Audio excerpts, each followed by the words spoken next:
warahmatullahi wabarakatuh. Alhamdulillah wassalatu wassalamu ala sayyidina wa maulana Muhammad ibni Abdullah wa ala alihi wa sahbihi wa man tabi'ahu wa wawalah. Saat masih sekolah saya meminjam uang kepada teman saya. Teman saya memberikan uang sambil mengatakan tak perlu dikembalikan. Tapi saya berjanji untuk mengembalikan. Karena niat saya meminjam bukan minta. Tapi sebelum sempat mengembalikan, teman saya sudah pindah sekeluarga ke luar negeri.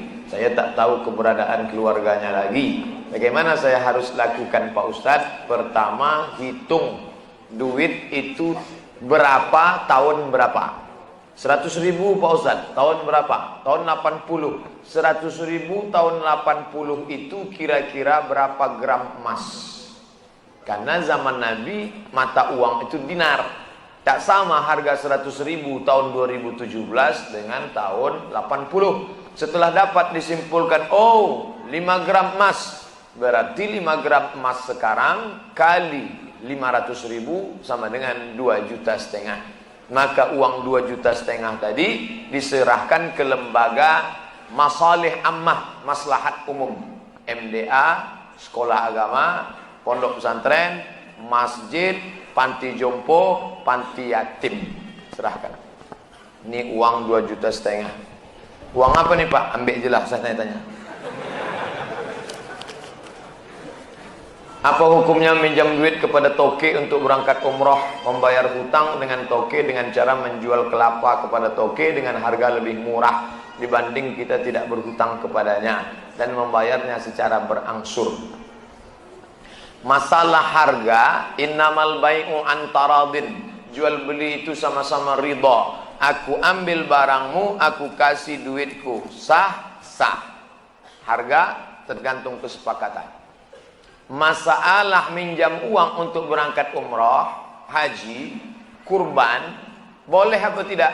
Kata Imam Ibnu Taimiyah dalam kitab Majmu' Fatawa, boleh berhutang kalau hutangnya jenis kedua. Jenis pertama, jenis kedua. Yurja daf'uhu, hutang yang ada di pembayarnya. Bisa. Gandum saya panen nanti bulan Muharram. Sekarang pinjam 2,5, 2,5 juta untuk kurban. Nanti kalau gandumku panen akan kubayar, boleh. Yang tak boleh itu pinjam Pak 2,5 juta untuk kurban. Pembayarnya apa? Kuserahkan sama Allah SWT. Itu tidak bisa. Jadi kalau model begini bisa. Ustadz, bagaimana cara menghadapi istri yang baper? Apa baper? Hah? Bawa perasaan? Bawa orang zaman dulu, jadi cuma sikit-sikit tersinggung, terus nangis. Apalagi saya ini orangnya agak cuek. Mohon bimbingannya Pak Ustadz. Perempuan itu makhluk yang lemah, walaupun dia kuat. Oleh sebab itu Nabi SAW berpesan, khairukum khairukum li ahli. Siapa yang paling baik di antara kalian ini? Yang paling baik kepada istrinya. Maka lemah lembut. Dia tak ingin kau belikan gelang emas yang besar. Dia tak ingin kau bawa liburan ke Bali. Dia hanya ingin kau usap kepalanya. Dia ingin hanya kau ucapkan. Dia tak ditangkapnya kata-kata, kalimatnya, substansinya. Yang ditangkapnya adalah ucapan yang keluar dari mulutmu. Maka Nabi tak pernah memanggil nama Aisyah. Apa kata Nabi? Ya Humaira, wahai engkau yang putih kemerahan kalau kena cahaya matahari. Kenapa tak dipanggilnya nama? Ya Aisyah, biasa. Tapi kalau dipanggil Ya Humaira, wahai engkau yang cantik putih kemerah-merahan. Pak Ustadz, boleh saya panggil bini saya Ya Humaira? Boleh. Tapi dia tak putih Pak Ustadz. Apa-apa. Apa-apa. Menyenangkan hati orang, apa pula salah? Jangan terlalu jujur. Bini tak panggilnya Ya Hajar Aswad. Ngamuklah orang. Istri saya mu'alaf. Dia kepingin sekali pakai hijab, tapi ibunya tak senang. Gimana Pak Ustaz? Sementara surga di bawah tapak kaki ibu. Ibu yang mana?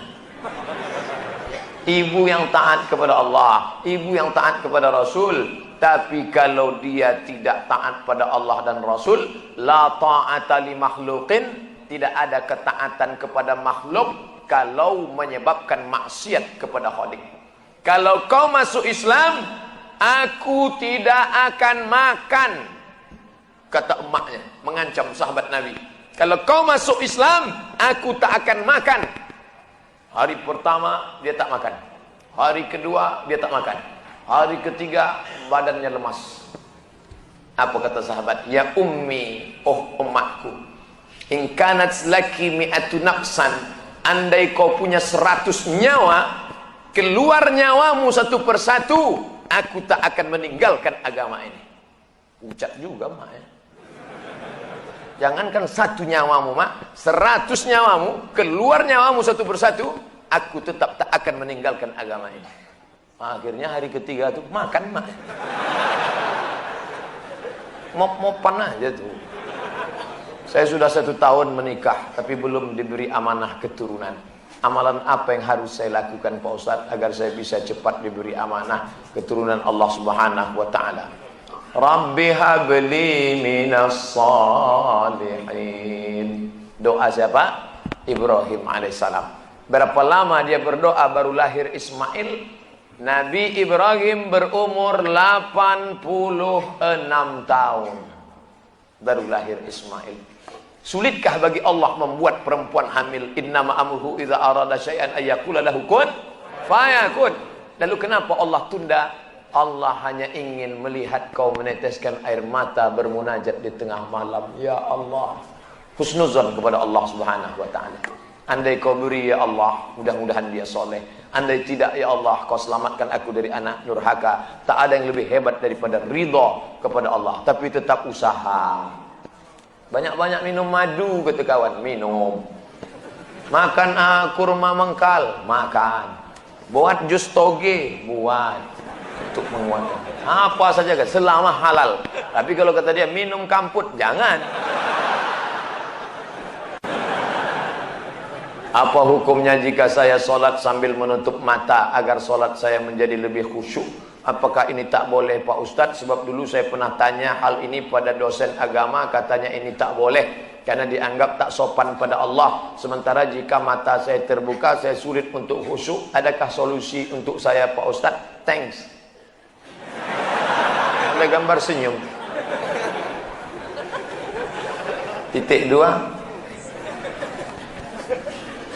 Sekarang saya mau menunjukkan beberapa riwayat sahabat Nabi itu sholatnya pejam mata atau buka mata. Jangan jawab. Nabi jadi imam, sahabat di belakang. Ketika sedang sholat, Nabi buka selopnya, sendalnya. Waktu itu Masjid Nabawi pasir. Nabi buka selopnya, semua sahabat yang ada di belakang membuka selop. Kira-kira sahabat di belakang pejam mata atau buka mata? Buka, karena kalau pejam mana dia tahu. Uqtulul aswadaini fi shalah, bunuhlah 2 yang hitam ketika kau sedang sholat. Allahu Akbar. Lewat 2 yang hitam. Apa yang hitam itu? Kalajengking dengan ular. Bunuh. Kira-kira orang sholat bisa ada 2 yang hitam lewat, dia tahu matanya terbuka atau tertutup? Terbuka. Kalau tertutup, tiba-tiba udah tegak anaconda. Nah, terbuka. Jadi masalah sholat terbuka atau tertutup, terbuka.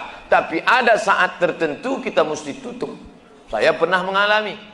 Pas di depan saya pakai baju kaos, tertulis di belakangnya, hidup memang susah, jangan bikin susah. Asal saya buka, terbaca Pak.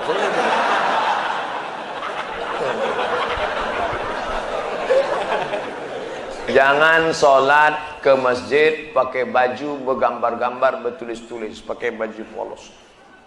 Gambar. Sudahlah hari Jumat, besok terlambat datang, datang ke tengah, tulis di belakang. Emang masalah buat lo?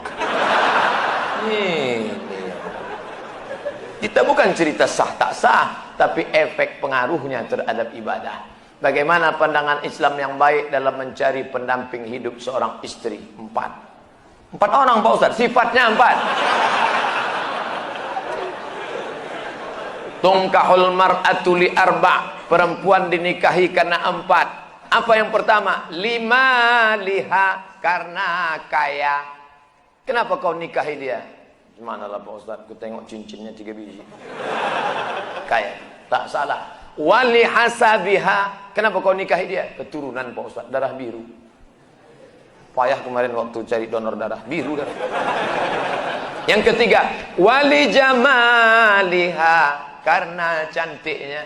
Rambutnya bak mayang terurai, pipinya bak pauh dilayang, alisnya bak semut beriring, bibirnya bak delima merekah. So sweet.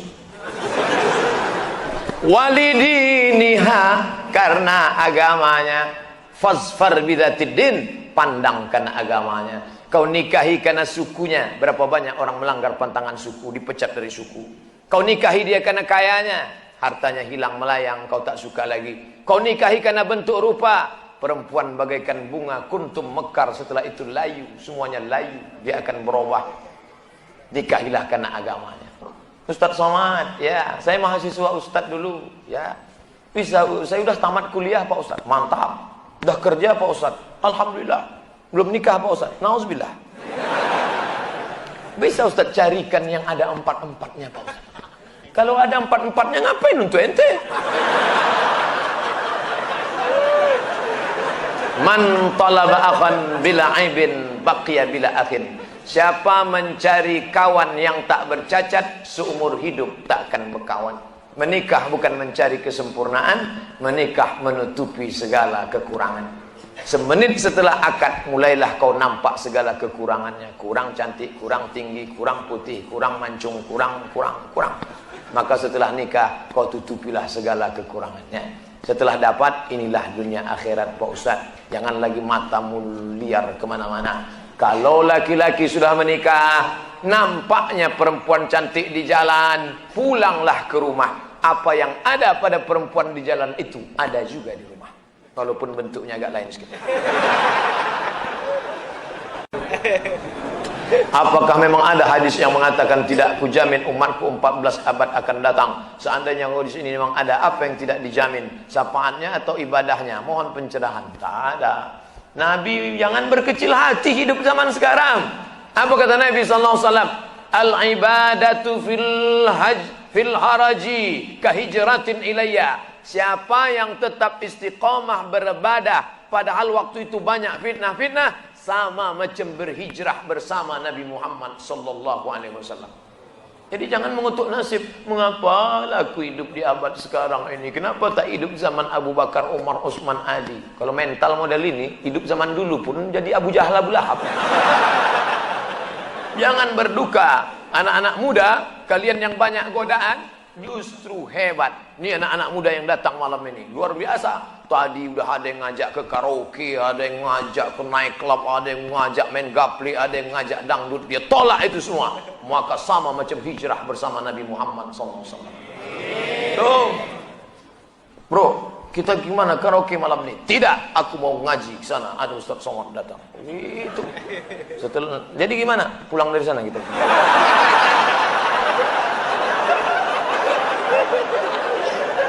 Pak Ustadz, saya mau bertanya bagaimana cara ampuh melamar anak orang supaya luluh hatinya.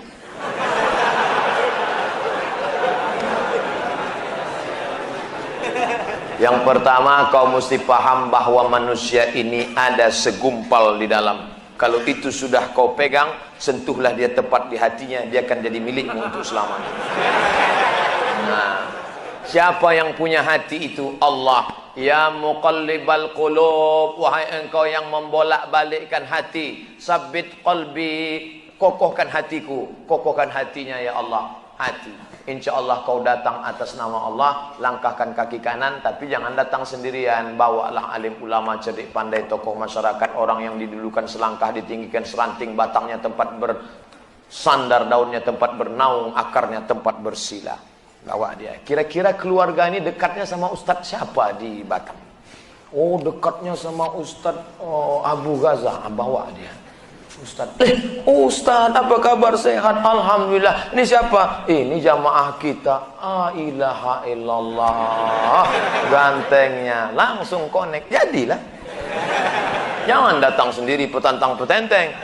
Orang tak kenal. Sangkanya mabuk. Kau mau apa? Kupinang anakmu dengan bismillah. Oh, ngamuklah dia. Berapa banyak niat yang baik karena diawali dengan cara yang baik, yang tak baik salah, gagal. Bawa orang tua. Jangan datang sendirian. Saya termasuk yang dulu ditolak orang karena datang sendirian. Nekat saya datang sendirian. Ditolaknya. Tidak katanya. Sekarang baru dia nyesal. Bercanda, serius. Bagaimana menghadapi istri yang kalau diajak sholat subuh kadang marah-marah? Kenapa bisa nikah sama dia? Kenapa bisa nikah sama dia? Makanya kalian yang lajang-lajang, fit and proper test pertama adalah tanya dia, jilbabnya panjang, baca Quran bisa. Oke lah, nasi sudah jadi bubur, udah nikah. 5 langkah. Wallati takhafuna nusyuzahunna. Kalau kau khawatir perempuan itu melawan nusyuz, pertama, fa'izuhunna, nasihati dia. Adinda, aku ini kepala rumah tangga, kau mesti ikut aku sholat. Alah, baru ngaji 2 hari. Tak mempan. Langkah kedua, wahjuruhunna fil madaji, pisah tempat tidur. Karena kau tak mau sholat subuh, kau ajak marah-marah, apa boleh buat dengan ini kuhukum kita pisah tempat tidur sebulan. Memang itulah yang ku tunggu-tunggu. Lawan. Watribuhun, langkah ketiga. Karena kau tak juga mau mengikut cakapku, watribuhun. Maka kalau begitu ku tempeleng. Wah, kau ditempelengnya. Begitu pas mau ditempelengnya, datang si istri, dipotonya. Langsung dipostingnya ke FB. Teganya.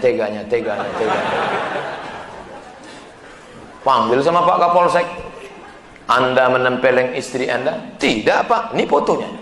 Kok Bapak tahu? Istri Anda kan friend sama saya. Tak bisa. Yang ketiga ini tak bisa. KDRT, kekerasan dalam rumah tangga.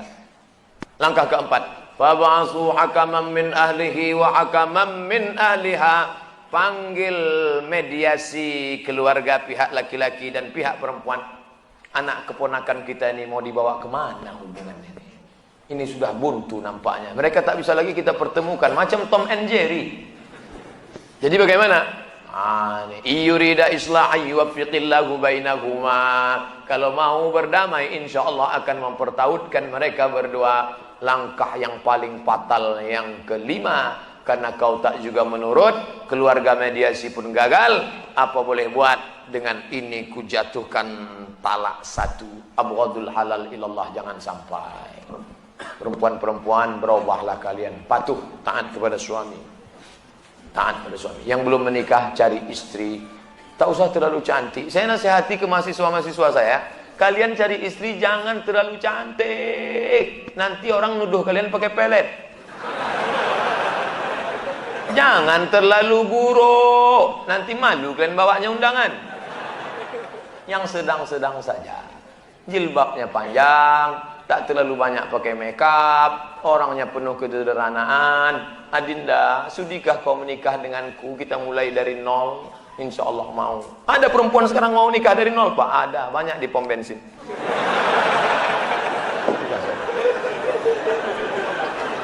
Apa hukumnya kawan kita dilamar seorang wanita sedangkan wanita itu tahu kita sudah beristri? Salah baca atau gimana? Saya baca sekali lagi. Apa hukumnya kalau kita dilamar seorang wanita sedangkan wanita itu tahu kita sudah beristri? Wassalam. Puas pendukung Ustadz Abdul Somad. Puas ya.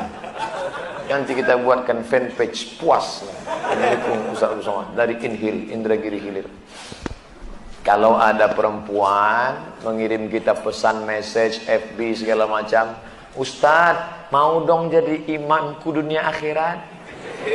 Aku sudah punya makmum. Makmum kan makin banyak jamaahnya makin bagus.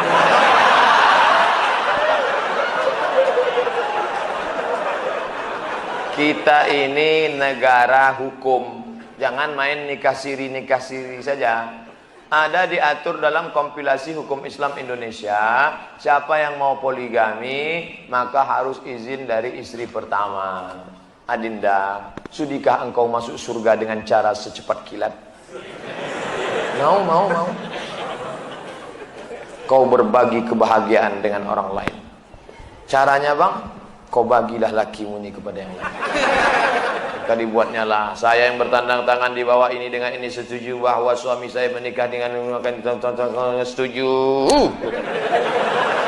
Lalu dibawalah ke kantor pengadilan, disahkan oleh hakim. Nanti hakim mengadakan sidang, lalu dia tanya, apakah ibu setuju suami ibu menikah lagi? Setuju Pak Hakim. Gitu prosesnya, jangan main siri-siri aja. Ini diam, tiba-tiba siri berkelahi pecah. Itu sama orang menghilangkan bau jengkol dimakannya petai. Muncul masalah-masalah baru. Hilangkan masalah, jangan membuat masalah. Hilangkan masalah, mengatasi